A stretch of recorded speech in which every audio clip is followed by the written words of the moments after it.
All right, guys, welcome back to Open Jar Podcast, where we are open heart, open mind, and open conversations. Today, I feel like all of my guests are special because I'm bringing my friends on my podcast. Why not? So today, we have two special ladies. We have Kim Johnson and we have Dre. And why do I not know your last name? Reed. Jesus Christ. We have Kim Johnson and we have Jere Reed. Both of them are some amazing ladies that I've met over the past few years, and we have some very interesting things in common. So that's what we're here to talk about. But before we dive into today's topic, I want to do a heart check. This is my new segment. This was a segment that I had on the podcast with my sisters, and I decided to bring it back. So heart check is where you're going to talk about where your heart is, where you're feeling right now. That's just to kind of break up the ice. Some of us are just meeting for the first time, so I like to open it up a little bit. So from 1 to 5, where your heart is right now, let me know. I can start. I'm at about a 3.5. It's been a lot going on, okay? Dealing with a lot of family things and just transition season. It's a very heavy transition season. My cousin calls it the waiting room. We are in the waiting room right now. So I just feel like very much in between. So that's what I'm at a 3.5. So where are you ladies at? Whoever wants to go first. I can go. Yeah, go ahead. Okay, yeah, I think I'm kind of like at a 3.8. Nice. There's so much happening right now. We have a lot of transition in my family as well, but they're like good things. Mm-hmm. But with anything that's good, there's a lot of preparation, there's a lot of work, there's a lot Yes. of waiting, Yes. even for the good thing to happen. Yes. So with all of that, it's just a little bit different, but I'm still feeling blessed. I'm still feeling grateful. So I'm just waiting for the end results. I can be at a 4 or 5, so I'm 3.8. I like it. It's good.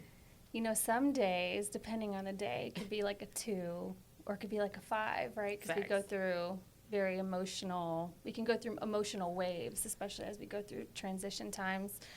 I feel really good, though. I'm probably at a solid 4. I like if I had to, do the Richter scale. I find I've been doing a lot of grounding work in the sense that the waiting room doesn't have to be scary, and it doesn't have to be, So true. I don't have to feel uneasy just because I don't know what's going to happen next, but being okay with exactly where I am and know that that's exactly where I'm supposed to be. Oh, I love it. That has been a huge milestone just in my own growth. I love it. See, I already know this conversation is going to be everything. Yes. Okay, so today's topic, it is, I hear this topic often, but a lot of times it's coming from a very negative place. It's talking about the other person. It's talking about the past mistakes and all of that. But what I have learned since getting my divorce is community is big. Definitely. And I found community in both of you during that time when I did not even know that I needed the community. I didn't know that I needed people that understood where I was coming from, the journey that I was on. It was different. It was very much like, okay, what am I supposed to do now? And so I learned so much, and I really wanted to talk about the growth after divorce, the lessons learned, and how you have taken what could be looked at as such a negative space, a negative time in your life, and you turned it completely around. And so I wanted to start with a couple of things. First question, again, we're not ex-bashing. That's not, I don't want to put energy towards something negative. So first question is, how long were each of you married, first of all? And then how long has it been since your divorce? We were married 6 years, but together 13. Okay. So pretty long time, and the divorce was finalized 2 years ago. Okay. I had to actually do the math I know. in my head. So I kind of stopped counting. Many years. We were together. We started dating at 17. Okay. I think we got married around 22. And then by the time I was 33, I was going through the separation. So I'm guessing around 9 years. Yeah. And then our divorce was finalized, I believe, in 2018. Okay. Right in the middle of law school. So I'm trying to that's how I think it happened. Gotcha. Yeah. Okay. And as you started to go through the process after, what was the first indication for you that, okay, something needs to change? Like, where did your heart take you that you were like, I'm moving to a different phase and I think it's time to change? What was that feeling? Are you asking when we were already going through a divorce? Going through the divorce. Like going through divorce. Like where, because there's a point in that divorce process after you've been together with somebody for a certain amount of time and you're going through, I feel like for me specifically, I was together for a total of 10 years, only married for 2, but there was something that happened. There was a shift in my mind and my heart that I was like, it's time for me to go to a different space. Gotcha. It's not necessarily that this person, or it hadn't, honestly, I feel like there's a point when you're going through that process, it has nothing to do with the other person. It's about you and saying like, there's something changing within me, and so I need to go to a different direction. Was there a point in that separation process that's what like led you to like, it's something changing within me that I need to go a different direction? Yeah, I think in my case, I was caught off guard with the separation. However, after reflecting and doing a lot of introspection, it really wasn't. It just, I never had the courage to say I also was not unhappy. So, you know, it was through the healing and the growth and the introspection is more so when I realized that something had to change, because throughout the time I knew something was off within the relationship, but I didn't know what to do. Gotcha. When I was forced against a wall saying, hey, now we're separated, right? And I had to kind of navigate through is when I started to understand and seek out tools, which I should have sought out those same tools while we were married. Yeah. But it was that's kind of when I started to do a lot of introspection and figure out what I wanted and where I was and what I needed to heal from. Not even just the relationship, but all the way back. All the things, yes. All the way back. Yes. That's when I got the click. Gotcha. Was when I actually had time, because I have 2 children. I was married, a full-time job, very successful career. I didn't really have time to figure out, is Kim happy or not? I think that we're going to get to like truly the biggest lessons, but that is a lesson right there. Yeah. When you realize like it's not even about everybody else. I need to like take a pause and like look like, am I even happy? Because I know like for me specifically, there was a point in time where I was like, this doesn't even feel like home anymore. So I know if this does not feel like home, what can I do to make this feel like home? That's when you start seeking those tools and you're trying to like, let's see if we can make this work, or is this just a me problem? Is this a me, a we, or a they problem? And it's like, it's a me thing. Like, let me do the introspection to figure out what I need for myself to be happy and to move forward. Well, and also what was I then contributing to the home not being happy or healthy? Ooh. You know, and so because I didn't create enough space for myself to understand what I needed, then I did not also contribute to a very happy and healthy home. That's good. That's good. Just kind of going off of what you just said, I think a lot of the times the reason that people stay stuck in their grief of losing a marriage or they can't move on is because sometimes victimhood like feels so good. Oh, you know what I mean? Oh, yeah. Like really in my does. situation, I was a mother of 3 and he left. So I could have wore that victim badge for years. Yeah. And people around me would have been like, you have every right Facts. to be a victim. Facts, you facts, have facts. every right to feel, so just horrible because he did this horrible thing. And then I remember the day for me is I went out to lunch with someone that attended my church, and she went through a divorce like maybe like 10, 15 years ago. And as she was talking to me, I can still hear the hurt and the anger in her voice 10 to 15 years later. Yeah, so then I felt like that was like a God moment. Like God literally set that up Reflection. to say, is this what you want to do? Right. Like, do you really want to be bitter for 15 years have or a do you want to choice. be better? Right? So then I started to think about it like, look, as bad as the situation was, accountability I had to look at myself and say, okay, there were things that didn't go the way I wanted them to go, but how did I contribute? You know, what did I not do to make the marriage flourish? What did I not bring to the table that I could have? And not to say that I'm blaming myself, Right. but just to take accountability so you know, like, look, we didn't get into this, obviously, to say, one day I'm just going to leave. Be out of here. Yeah. You know, we're going to split up our assets and go through a whole thing. Nobody does that. No. So I had to really come to the point where, like, I'm not angry at you because when we came to the table and we decided we wanted to be a family, it came from a pure place of love, you know. Facts. It was love there. Facts. Whatever happened down the line, it happened on the line. But at the end of the day, there was love and there was an appreciation and there was like a joining that we actually committed to. So I had to just kind of take a step back and say, okay, you know, it's not the best situation. You know, it's not the greatest situation. It's kind of like a death, as people say. Divorce is like a death. It yeah, is. you feel It it. is. But then as a believer, like, I believe that after death is afterlife. You know, there's a resurrection. Yes. There's something else that can come from this. So I always have this quote, use everything, good, bad, ugly, in between, and just use it. Yes. So when I started to kind of have that in my head, I'm like, I can use this and do something else. I love that. I love that because my first episode was about grief, about processing grief, and divorce is a grief. It's something that is changing. It's a drastic change, especially if you've been together with somebody for a long time. It is such a thing that if you allow it, you can be stuck in the mud and you almost die in that space. And could you imagine this lady you were having lunch with, that she is stuck there? Yeah.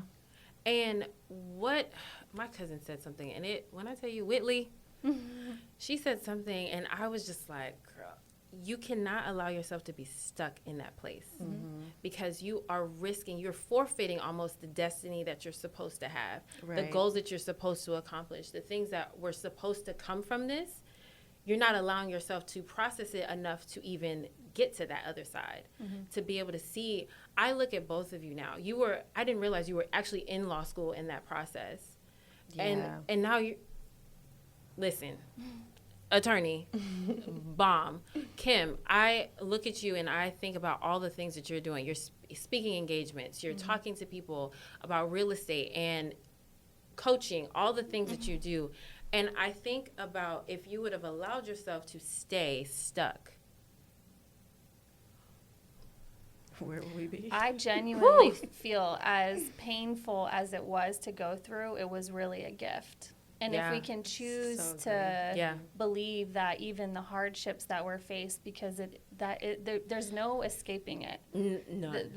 Life is going to give us adversities and hardships. And if we choose to believe that those hardships can be gifts for growth or gifts for healing or gifts for, there's a purpose behind it, right? And uncovering it, not resisting it, right? Because it feels bad or painful or uncomfortable, but leaning into it and understanding what you're supposed to learn from it and take from the situation into your future. Facts. Very true. So, yes, it's a gift. I think every opportunity, it can be a gift towards moving you forward, or you can allow it to curse your life because you stay stuck in that place. I mean, I remember, like, in the very beginning. Oh, I needed help. I was really tired. I needed help. Apparently that's depression. But I was like, midday, just in my bed, I just didn't even have an energy to get up because I just didn't know what to do. Right? But there's many things that can happen outside of just divorce that takes us to those places. But it's how do you build the tools? How do you lean in? How do you extract out the things that, because it's like in your episode 1, which I listened to, you can't stay there, right? You have to keep moving forward, and it's. And then going off of that too, I think it's important that you have to go through each step. Oh yeah, because there's some people that just want to skip and get to the good part. You can't. They don't want to feel. Skip over all of this. No, like you have to sit in it. You have to actually feel. You have to actually go through. What am I feeling right now? Like, why does this hurt? Why don't I want to get up? Why am I crying? Like, you have to go through all that. Like, you just can't be like, okay, stuff it down, and I'm just gonna pretend but this is not happening. And that will get you into a place where it actually delays every other thing that you're supposed to do. It will delay every process that you're supposed to go through.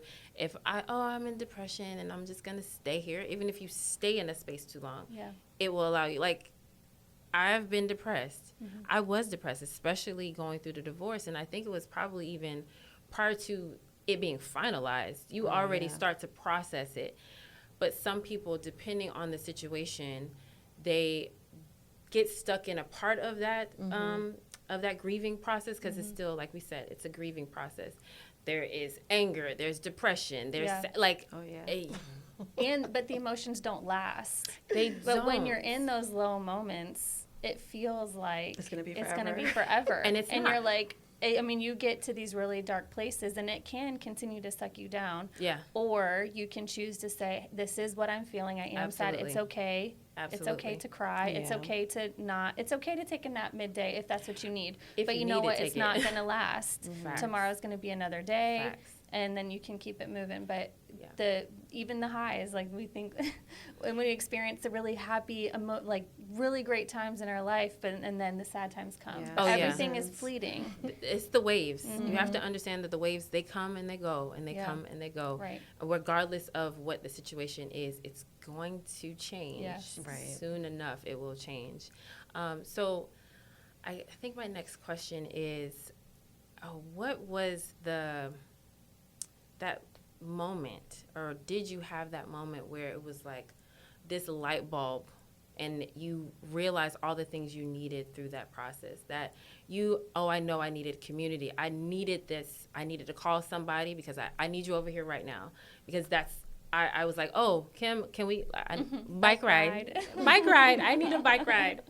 I need it. How far are we going today? Oh, we're going 10 miles. Okay. We did 20 miles. Okay. But I needed that. Yes. Like, those were the moments that I needed. Right. Did you figure out in that process, like, I need these specific things? These are the people that I need around me because they're going to help me get through this. I think for me, strange enough, before, when I was married, I didn't have like a lot of girlfriends. Like, I didn't have like a lot of like girl friendships.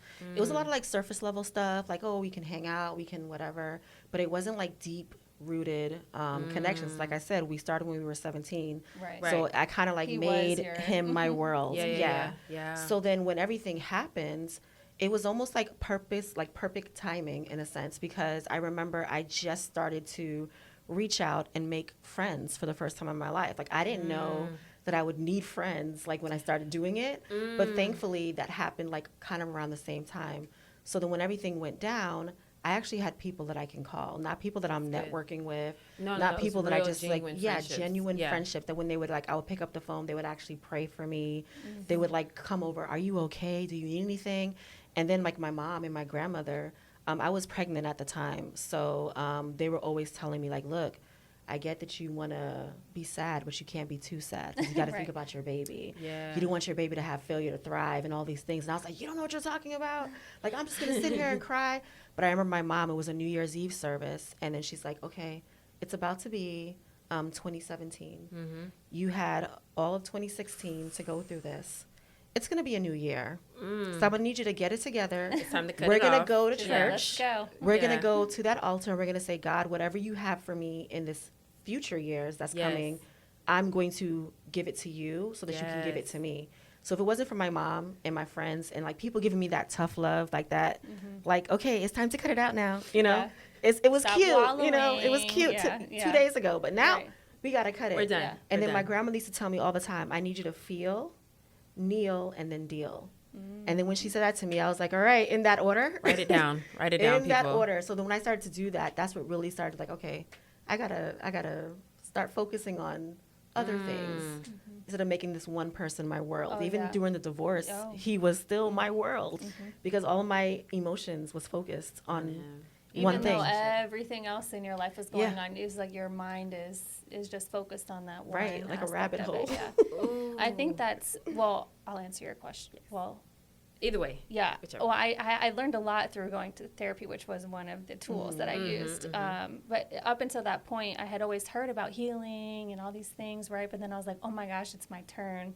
it's time to actually get serious, go into therapy, right? Which made me more conscious of developing the tools I needed to pull on. Like, was it a bike ride? Was it exercise? Was it my support system? Was it journaling? Like, I created ways and then got very, very still. I found a lot of value in solitude. And that's when I did a lot of the introspection. That's good. Reflecting on how did I process through it. And even to this day, life still be going. Life be life. I mean, it isn't life. So I still journal to this day. So I'll go back and I'll reflect on the times during that. I'm like, wow, where I was during that time, thankfully, that is my outlet of my raw emotions, right? Wow. Where I can get it out. Again, then that suits one aspect. But then if I just have a whole burst of energy and I just need to go do something, I might go on a run, right? But being conscious enough to build your toolbox and also reflect along the way, because it's important to understand what you're building, what you need, and then also that you can continue to grow.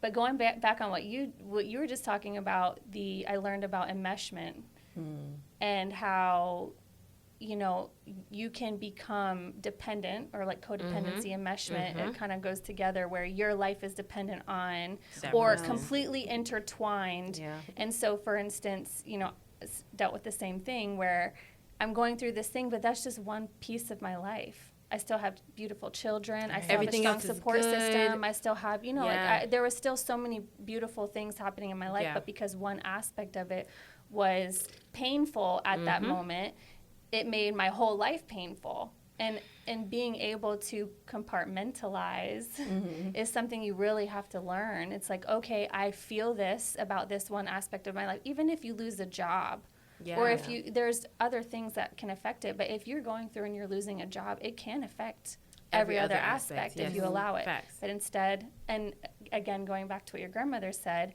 if you feel it, release it. Yes. And then keep it moving. Yes, definitely. Grandma was on to something. Yeah, she really is. Grandma's wise. Wise. She said a whole word.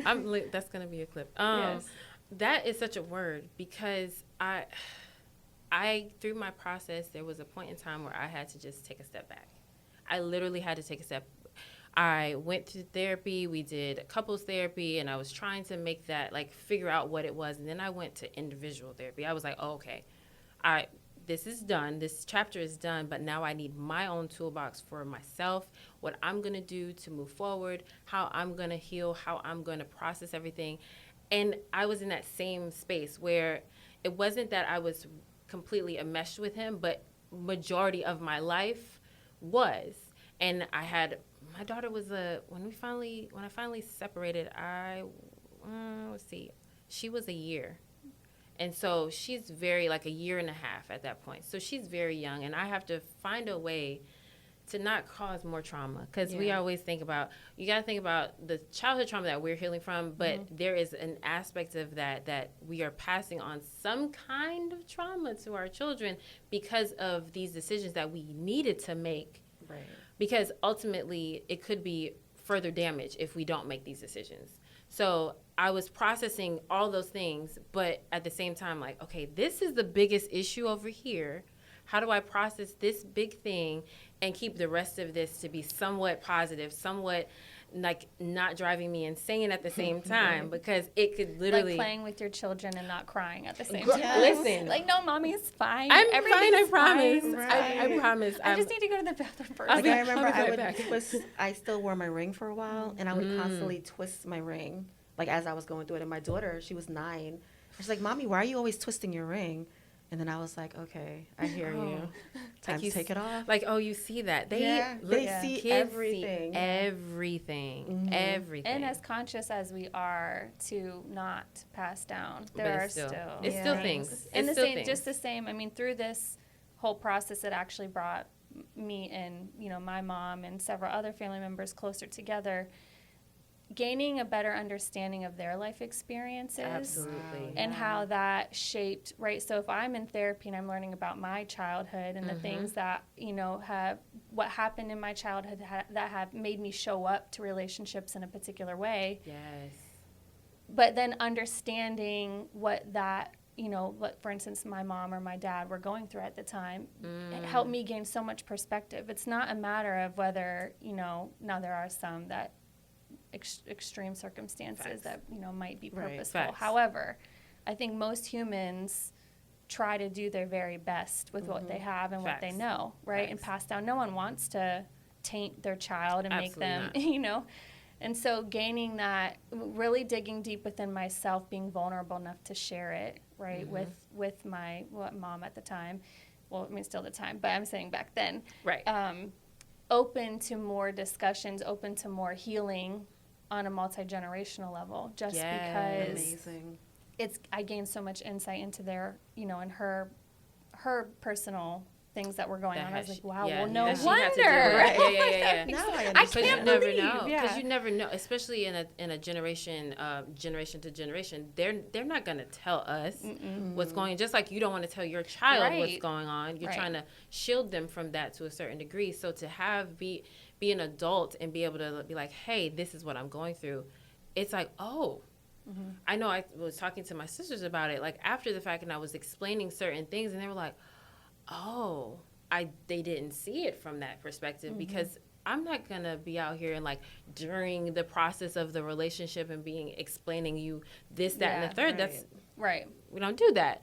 But after I can express to somebody like, well, these are the lessons that I learned from all of these things. If you saw me in this space at this time, this is what I was going through. Yes. So understand, if you're questioning now why I had to make the decision I did, these are the reasons why. This is what I've learned from this. This is now I can look back at those situations, whatever was going on, and I can be like, okay, this is where it could have gone differently. It could have been whatever, but I now have a greater understanding of that whole situation. Because there were times when I'm like, what is going on? What is this? Like, what is happening? And to be able to now look back and be like, okay, I see that, I see X, Y, and Z, and now I'm in this space, and I have such a greater appreciation for the growth that has happened. Were there ever any times where now you're looking back like, I would have changed this about going through, not the relationship, obviously, there are some things, but now like the process after that you would have changed? Because I feel like when it comes to that post-separation and divorce, and you're learning yourself, and you're figuring out what this next phase is going to look like, there's some things that I might have changed about the process. Like, I know I've spoken to Kim. I'll be like, Kim, I need to know how I should handle this, because I'm stressed. And listen, I'm on the phone. I do not want to say something crazy right now, so please help me. I'm glad I had that. Yeah. Because I'm glad I had somebody that I could be like, hey, how do I handle this? Because you're dealing with somebody, especially having children and joint custody and things like that. Like, well, your intention was to move through it in a way that moved the relationship into a healthier space. Right? Yes. So how do I, because I'm triggered, I'm triggered. How do I move through this situation in love? Yes. Right. Yes. Right. Even though I'm feeling, I could very easily go into victim. I could rip them I could tell them all the things that and I'd be wanting to. But how do I choose to operate in love? Because at the end of the day, I do believe we can paint the picture, and we do have a lot more control of the outcome than we give ourselves credit for. So if we are experiencing something other than love, we can still stop and choose to love and operate in love, right?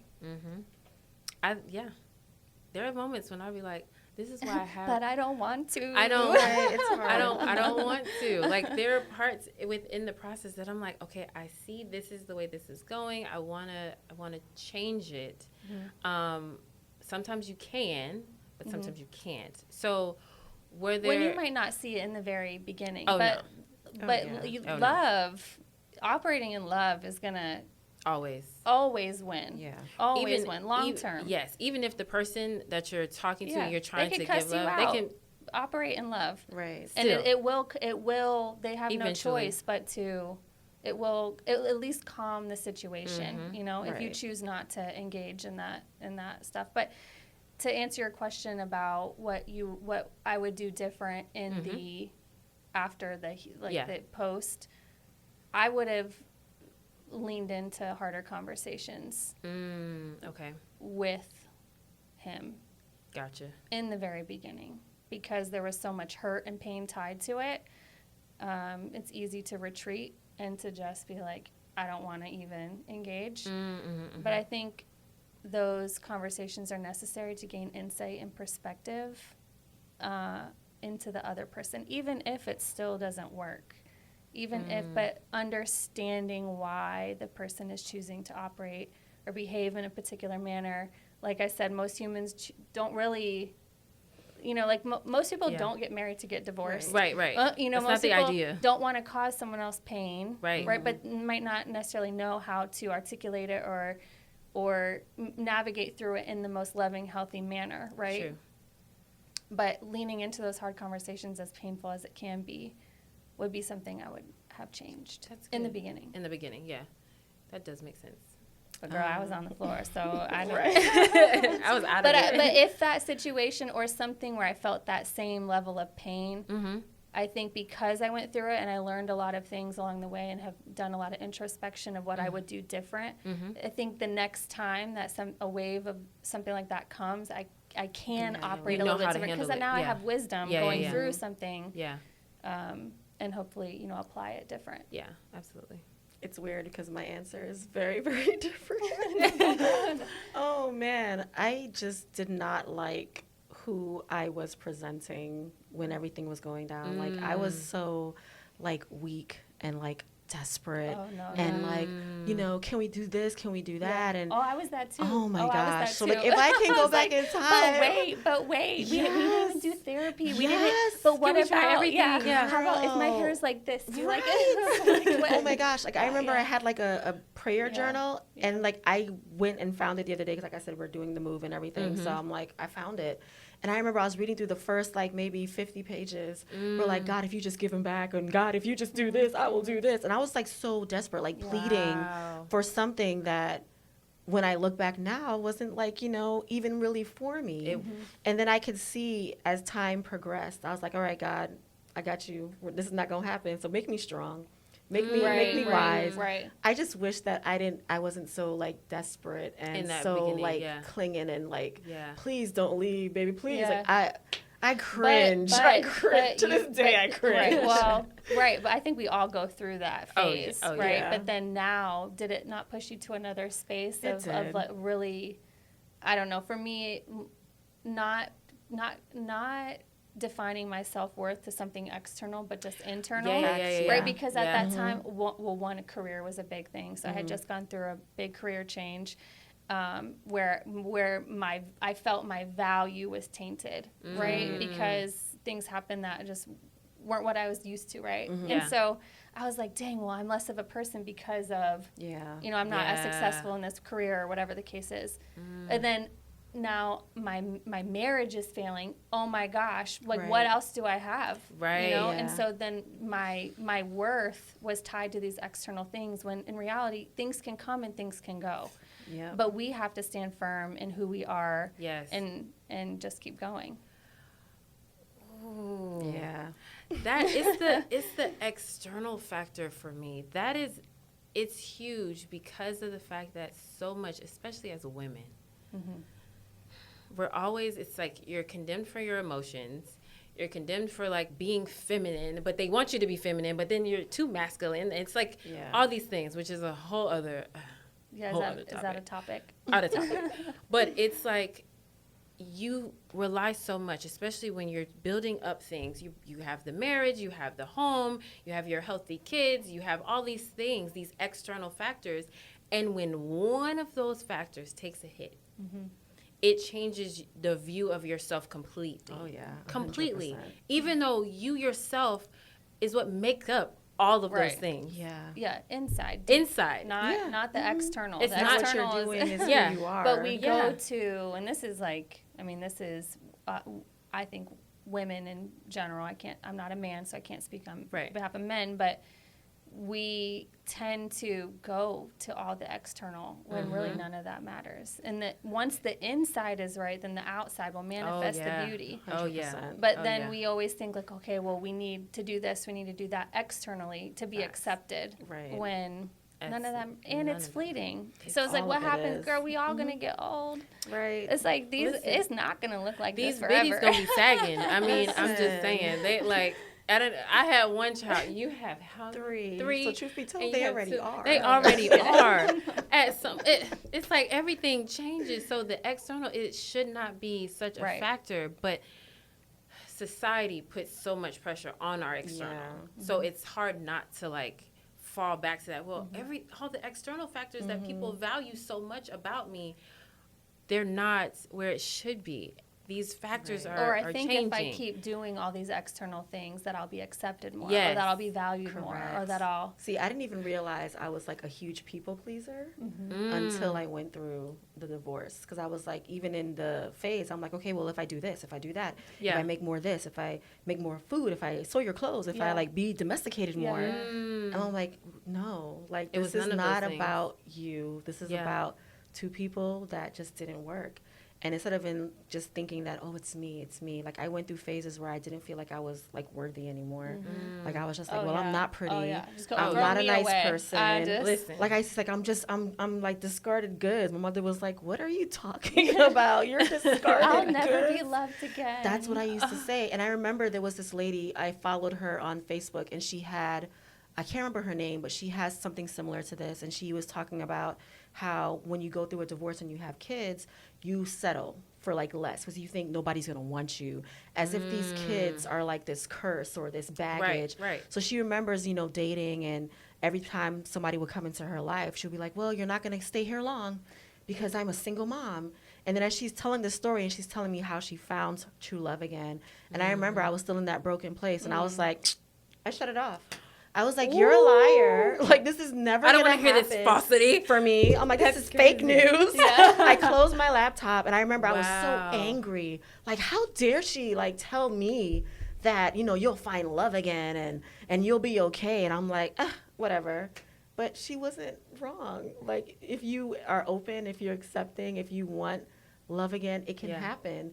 And it can be Absolutely. something that's beautiful, and it can be something that's great. And it's just that, all the noise. Sometimes you just Oh, got to, yeah. like, block You have out. to block out the Well, noise. your all own the noise. It- exactly. It's, Yeah, I yeah, don't yeah. know about your It's your noise, own but noise. mine is my It's own. internal, Yeah. definitely. Yeah, yeah, yeah. definitely. She's loud. She's really It's loud. easy Right. to block out the external noise. It's what the voices that are talking to you, telling you, oh, you're not good enough. Oh, you're not going It's to not move gonna on from happen, this. just It's not going to settle. happen. Yeah. Yeah. Settle for whoever, whatever, because these dating streets are terrible, okay? So don't settle. Don't Don't settle. settle. Don't Yeah. settle. The right one will come. Yes, Right. absolutely. Absolutely. And then if that's not for you, then you could be perfectly content. Yes. I think because with you've that, gone your through and life. you've done the work. Yeah. Yes, I think that is one of the biggest things that I have come to the conclusion. It's like, I'm in such a good space. I realized how many of my friends that I really was not truly connected to during that time.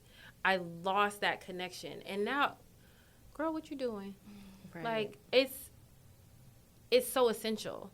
And we oftentimes in those relationships, the negative relationships, because when it's a positive relationship, when it's the right relationship, you will still be able to foster and have Very true. all of the friendships that you had before. There should not be a disconnect just because you're in a new relationship. But I realized like there was a disconnect. So now in this space, when I reconnected, I found my village again.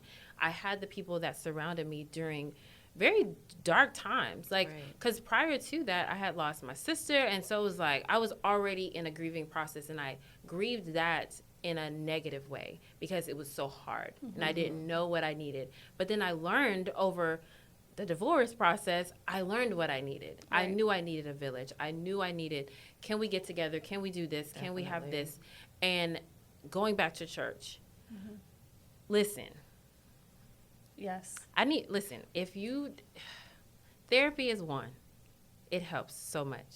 Definitely. But if you're a believer, Yes. getting back connected, if you got disconnected because of the relationship, because of the circumstance, get back reconnected with God in church. And being around that helps so much. Definitely. And so it might not be for everybody, but I know it's for me. It was definitely for me too. Definitely. Listen. For me, I didn't leave. I like, some people were like, you know, when they go through things, they run away from God.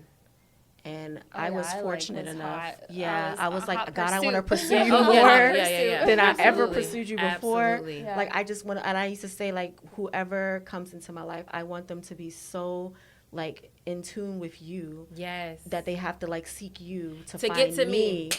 And I was just like, Lord, just like whatever you're going to do, like Yes. this, I need you more than I ever needed you before. Yeah. And I think that's one of the other lessons that I learned, because when you have everything and everything appears to be going correct and the right way, sometimes you lose the relationship with God. And when I look back, that is literally what happened. I was in church, I was singing, I was doing all the things, but I wasn't really speaking to him. I wasn't really like in his presence the way I should. Yeah. And then when you go through such a storm, God is like, oh, hey, Oh, there you are. There you are. I missed you. Where you It's been a minute. So then that's something that I try to keep in my mind. Like, I don't ever want to get to the point, no matter how great things are going, where I feel like, okay, God, I'm good. You good? I'll I'm good talk over to you here. later, yeah. I don't ever want to get to Yeah. that point Call again. you when I need you again. Exactly. Yeah, I don't want to yeah. wait till midnight. I don't want to wait till the things are going bad to be Yeah. like, hey, God, it's me, it's your girl, it's Jere. I want to be on that everyday type of emotional Yes. thing with him. So that was one of the things that I learned, never again to like just feel like, okay, I got it. Yeah. We don't need you. That's so good. I think for me, because my ex did not believe in going to church like that. So I had been out of church for so long. So it was like, God, Yes. I'm sorry. I'm sorry. Here I am. It's been a minute. Yeah. Listen, your girl is back. Yeah. Full force. And it was like the first Sunday that I went back to church, and the pastor, she said so. I was like, why are you talking directly to me? Is it like, I felt like it was just like she was looking directly in my eyes and was like, yes, you're supposed to be here. Yeah. But that's when I knew, like, it took so long, but the fact that I came back, and I've been there ever since. Isn't that like amazing though? Like, no matter how far you stray away. Oh, it's beautiful. Like, it's just like, it's beautiful. He's always there. yeah, always it's never there. going to be like And that was why one didn't of you the show up things. before? You know, it's going to be like, come on. A toxic relationship. Lay here, right here. Like, Lay here. right here. I think that is one of the things when I was looking back, I was like, oh, you were here the whole time. The whole time. Protecting me, because there could have been situations that could have been far worse than what they were. You realize how much you are protected, regardless of how far you stray. Right. He's still protecting you, even if you're, like you said, you were in church you're doing all the things, but not really connected. Yeah. And so he's still always there protecting you, and that is beautiful. I love it. Yes. Going back to your other the question about what would you do different, what I would do different before getting into another marriage Oh, that's yes. is having those conversations before the yeah. crisis happens. Yes. Proper preparation. Yes. Building a strong foundation, because, you know, like you, I was also young. And so I was like, oh my gosh, are you going to ask me to marry me? Right. Or marry you? And you know, as women, we grow up always fantasizing about a wedding when the Yes. wedding is really Irrelevant. irrelevant. Yeah, you toss that thing, because Yeah. I mean, it's just a waste of money at the end of the day if we're going to all lead to divorce Divorce. because we have not had the proper preparation, the proper foundation set. Facts. And so that is also just one thing I've spent a lot of time understanding how to build a proper foundation. And also just like the conversations that we had, you know, when I was married, was like those really hard, intense conversations was only in crisis mode, which didn't necessarily come out in the most healthy way. Yeah. Like, And there was what never does- really a what- resolution. Correct. Yeah. Correct. Yeah. We just had to tuck it away and keep moving. Yeah. What does infidelity mean to you? Is it texting another female? Yeah. Right, Having because a those woman, con- girl, I mean, it's usually like not a lot. They'll be like, you're cheating. Yeah, yeah. Like, no, I mean, I didn't have sex with her. But then it's like, okay, so is that to a man or the man that you're going to marry? Is that infidelity to you? Mm-hmm. Like, what does that conversation look like? What did the finances? I mean, how rearing children. I mean, all these conversations. Yeah. I mean, we didn't really get down to the we always had visions and had all these things that we would want to do together, but having and going through and setting the proper foundation so when the storm comes or when the infidelity comes or when whatever comes, financial hardship or whatever, we know the proper course of action. Facts. That is so true. That's good. Because when you're young, you're married. No, girl, we just like, we're getting married. This is so cute. This is so pretty. We got the flower girls. We got the maid of honor. You don't have the hard conversations at all. No, like the first, all. you really don't. Because No. you're just young. You're just you don't. you like me, I like you. Yeah, oh We're my going to live gosh. happily ever after. I saw this in a movie, and it's going to be just like that. Yeah. And then life happens, and you're just looking at the person we didn't talk about this. we didn't talk about how we're going to handle spending spending habits and saving habits and all those important or even things. just how to tend to the house. I Who mean, does the housework? Is how are we this splitting it split up? or this? You expect me to do everything? Right. which but then what does that look like on the other side? Exactly. But again, those, because I mean, we didn't have like a, who does what type. We just kind of figured it out as we went. Yeah. Right. But in hindsight, then I brought a lot of resentment to the table because I felt like he wasn't doing what I thought he should do, but I wouldn't communicate it, right? So that's you just have this hardened heart and not even talking about it. But how unfair is that I did that and I brought that energy to the table without actually having conversations? And again, so that's where a lot of the introspection was. What did I also do? Because it's the time that we had the separation was not the time. Like there was a whole lead up. Yeah. There was many years. Many things. And both parties attributed to, and there are some instances where, maybe, you did everything that you thought that you could do. Yeah. And maybe someone really just kind of went out or whatever. But for the most part, most relationships is a build up and then some sort of crisis. Yeah, and then it kind of falls apart. And that's when all the then it's Definitely. then it's everything comes out and it's just toxic and fighting and and no sort of real resolution to move forward. Right. I think along with that question that you actually posed, I like that because for me, what would I change? There's so many red flags that I saw from both of us, right? Things that I should have done differently, things that he should have done differently, and I tried to just it'll get better with time. Yeah. Right. Thinking that it just gets better without having those tough conversations and really hashing things out. I think that is really what is the important part about even getting into another relationship.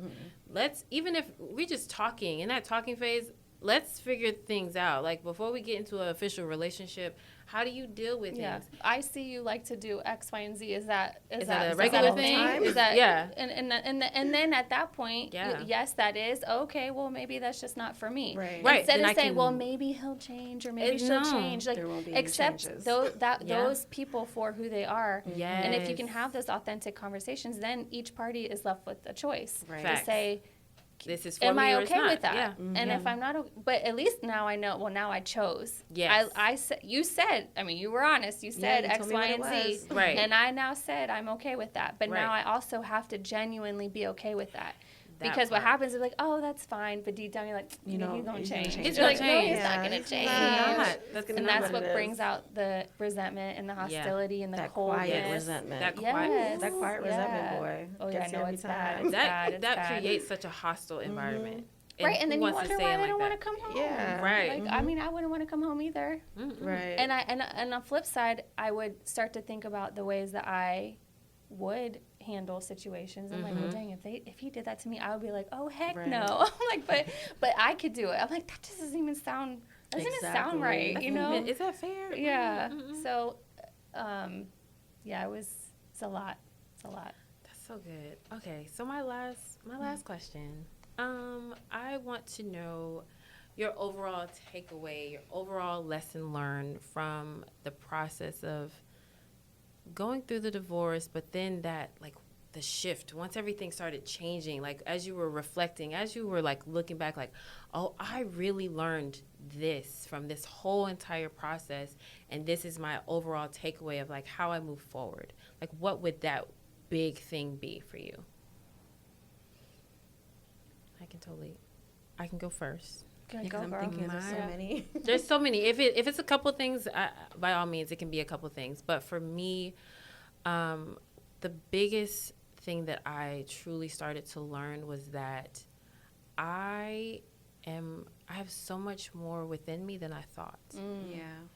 I really believed that in that process, as I was going through it, like, that I wasn't going to make it to the other side of it. Like, I was going to somehow be stuck in that place. I thought that. Oh, yeah. Because of how it was looking at that time, because of how stressed I was. I'm trying to figure things out. Like, this is potentially life or death. If you think about it, like, I have to make smart decisions for not only myself. If it was just me, I could be whatever. I can go couch surf for a little bit. I can go figure it out. But it's me and my child. So now I have to really...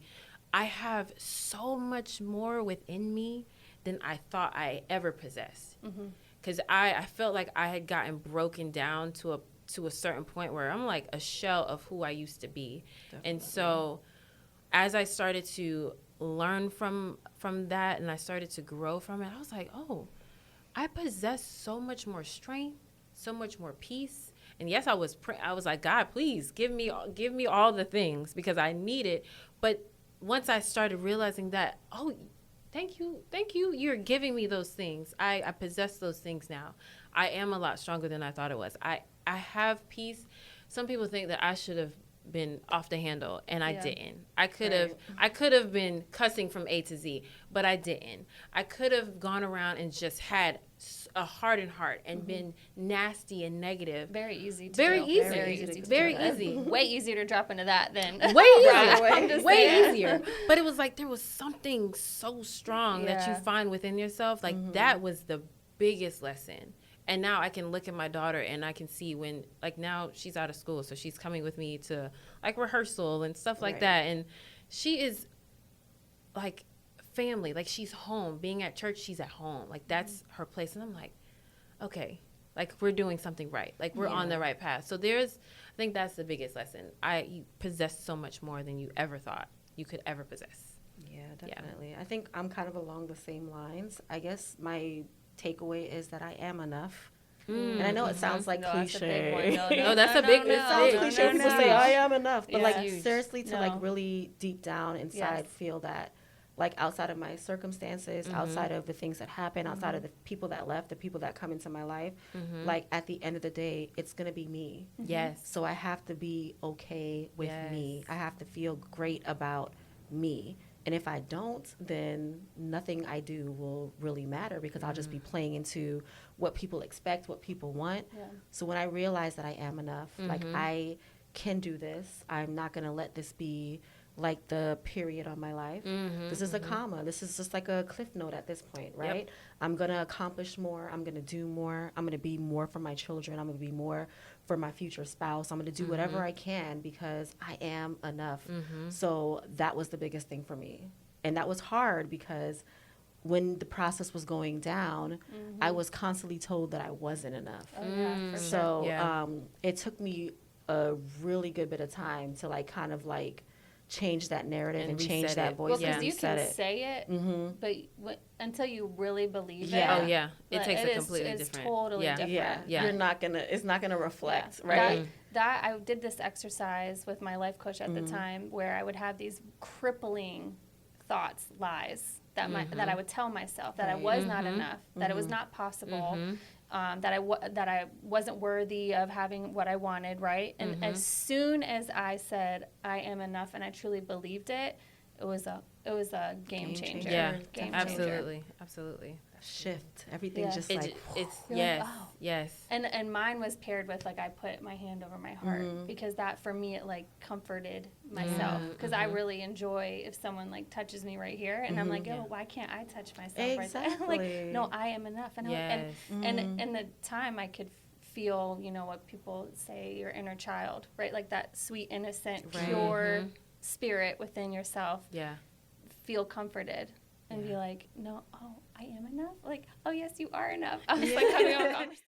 My biggest takeaway and key lesson from going through the divorce is that this storm is not meant to destroy you. In fact, it's there to strengthen you. Absolutely. That is good because the amount of lessons that I learned.